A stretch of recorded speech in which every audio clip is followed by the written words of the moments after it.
श्री कृष्ण और सुदामा की कहानी। सुदामा और श्री कृष्ण बचपन के मित्र थे और दोनों एक ही साथ शिक्षा लेते थे। सुदामा बहुत गरीब था, वह ब्राह्मण था, इसलिए वह दिन भर में 5 घर से भिक्षा मांगकर अपना और अपने परिवार का पेट पालता था।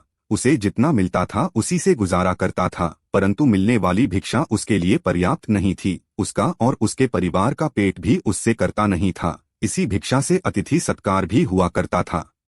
सुदामा की पत्नी को यह मालूम था कि सुदामा और श्री कृष्ण दोनों मित्र हैं। श्री कृष्ण द्वारका के महाराजा है। अगर सुदामा उनसे सहायता मांगेगा तो कभी भी ना नहीं करेंगे। इसलिए सुदामा की पत्नी ने सुदामा को बहुत बार श्री कृष्ण के पास द्वारका जाने के लिए कहा, परंतु सुदामा हर बार मना कर देता था। परंतु बहुत ज्यादा पर्यटन करने के बाद सुदामा मान जाता है और वह द्वारका के लिए निकल जाता है। उस समय उसके पास कोई साधन नहीं था। वह अपने पैरों पर चलता हुआ द्वारका की ओर बढ़ रहा था। वह संकोच और लज्जा से भरा हुआ द्वारका की ओर निकल पड़ा।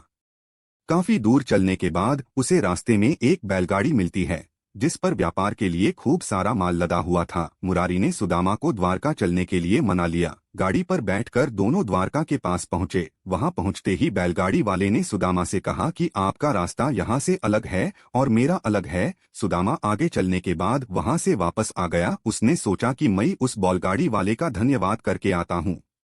सुदामा मंदिर के पीछे उसका धन्यवाद करने के लिए वहां गया तो वहां पर कोई बैलगाड़ी नहीं थी और न ही कोई मुरारी था।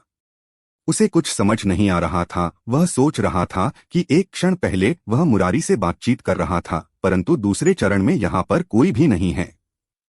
सुदामा समझ गया था कि उसके मित्र श्री कृष्ण की ही कोई लीला है।